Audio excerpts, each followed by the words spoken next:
But first, this was meant to be the week when the UK's deal with the EU was signed and sealed, but with no agreement on the tricky issue of the Irish border, there is still deadlock. To break the impasse, the two sides might agree to a longer transition period, but that brings its own problems, with Brexiteer MPs in Westminster set to oppose any move which keeps Britain tied to EU rules for longer than necessary. So to try and wade our way through all of this, I'm joined in the studio now by the Brexit Minister, Suella Braverman. Thank you very much for being with us this morning. Now, before we get to the sort of nitty-gritty of the negotiations, I just want to take a bit of a step back. Last month's summit ended in an impasse, as Theresa May said. Last week, the talks again broke up with no agreement. Now the EU is saying there may as well be no summit next month because there's not been enough progress made. I mean, at what point do we start to panic?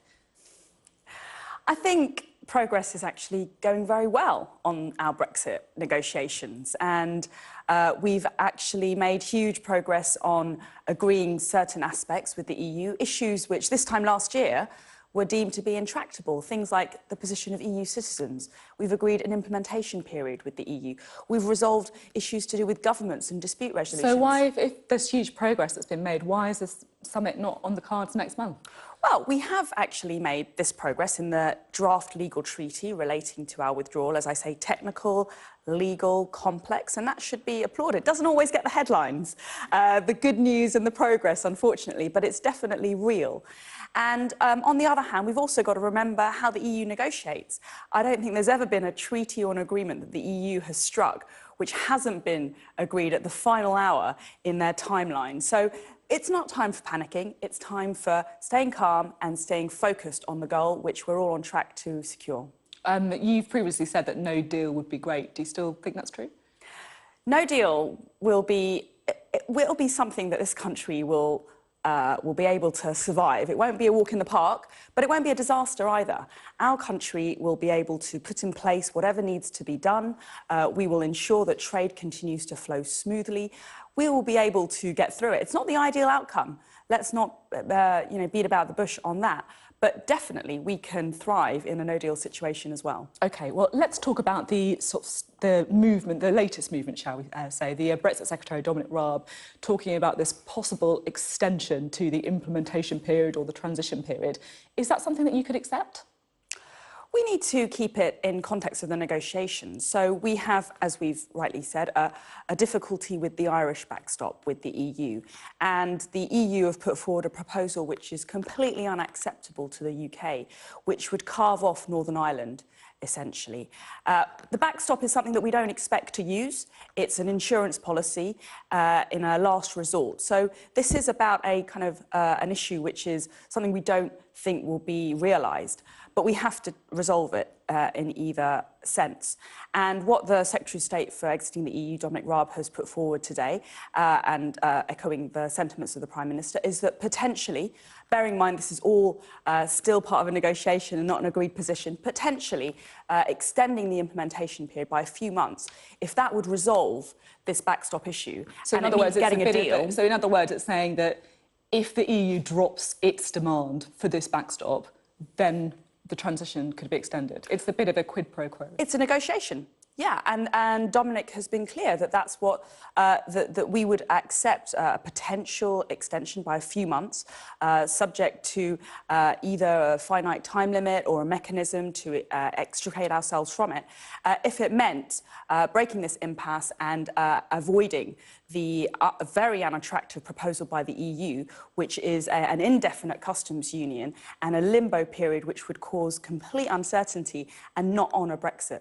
Just to be clear, because I know we can get quite far down in the weeds in these discussions, but we're talking here about the transition deal extension to replace the EU's backstop, not the UK's proposed backstop, which is to keep the whole of the UK in a customs union. Well, we want a UK-wide backstop alternatively. So what our proposal was a temporary customs arrangement, which meant that the whole of the UK was treated the same. There wouldn't be a border down the Irish Sea, and we would retain that essential integrity of the United Kingdom. Completely reasonable and something that this government is duty-bound to deliver.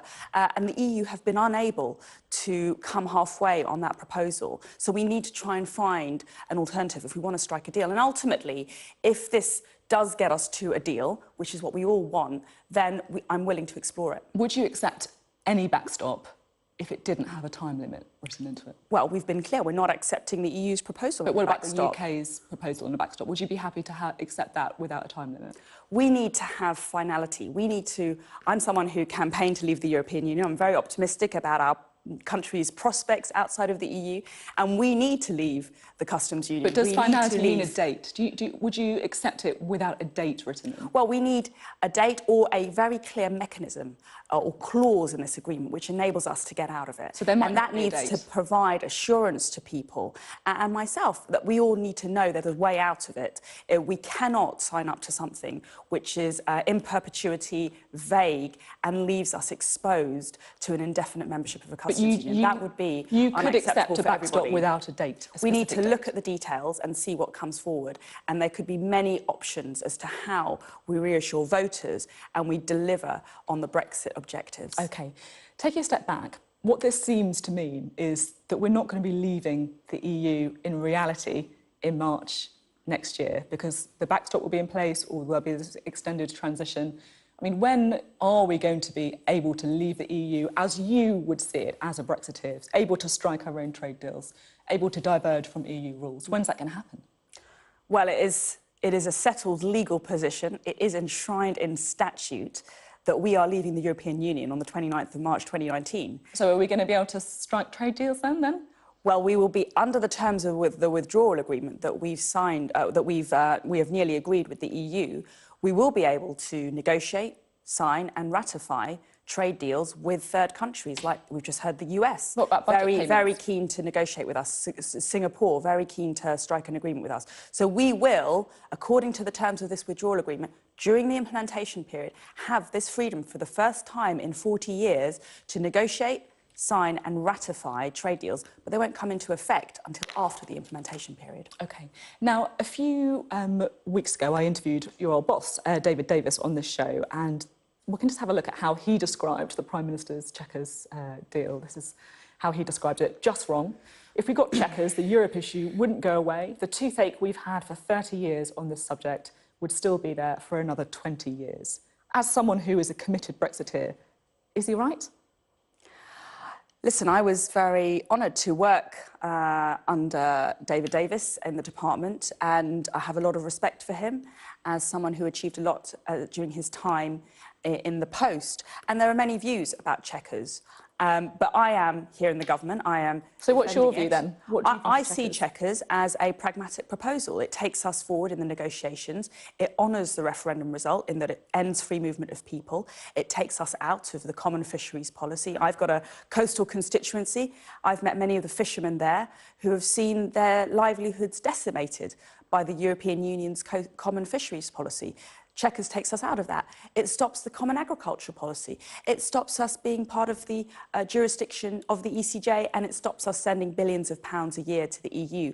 For me, and it means we can have control over our rules when it comes to services. So I'm very confident about Chequers as a proposal to move the negotiations forward, but and I'm hopeful that we will strike a deal with the EU ultimately. What I'm trying to work out is you are, you know, a keen Brexiteer. You were chair of the ERG.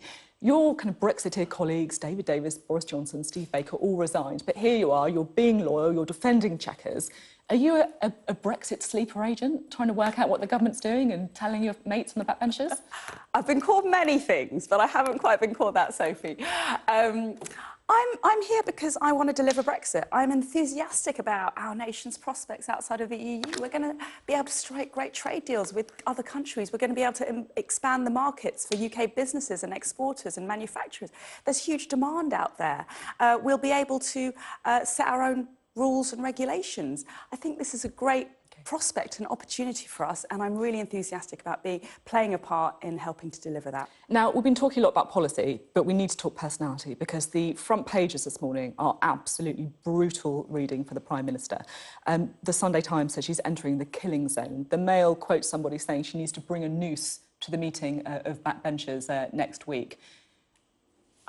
It's absolutely brutal. Has she lost control of her party? No, the Prime Minister is leading us through, is navigating this course through what is unprecedented for our country. It's the biggest challenge that we're facing. So what would you say to your colleagues then who've used this brutal language? You know, colleagues are free to express themselves in the way they wish, but I am very clear that our party is stronger when it's united. And when our party is stronger when we're united, well, they seem to be united against the Prime Minister. No, I disagree with that. I think when I knock on doors in my constituency, I meet many people who provide their full support for the Prime Minister and just want her to get on with the job. And I think division in our party isn't great for our country, and it sends a really negative message to our European and global partners as well. And so I just want unity in our party. I know that we all believe in very similar values as Conservatives. We know that the biggest threat facing this country is a Jeremy Corbyn government, which no one wants here. It would ruin our country, it would bankrupt our nation, and it would diminish our place on the world stage. And I think that should focus our minds as Conservatives, and we should unite. And I know that many of us want the same objectives, and we feel passionately about the prospects for our country. One person who's often talked about as a potential caretaker leader is David Davis, who of course you worked closely with. Do you think he'd make a good Prime Minister? I am here supporting the current Prime Minister, Theresa May, to deliver Brexit. I know that she wants to succeed in this unprecedented exercise that we're all facing, and I'm very pleased to be supporting her. Very nicely sidestepped. Suella Braverman, thank you very much.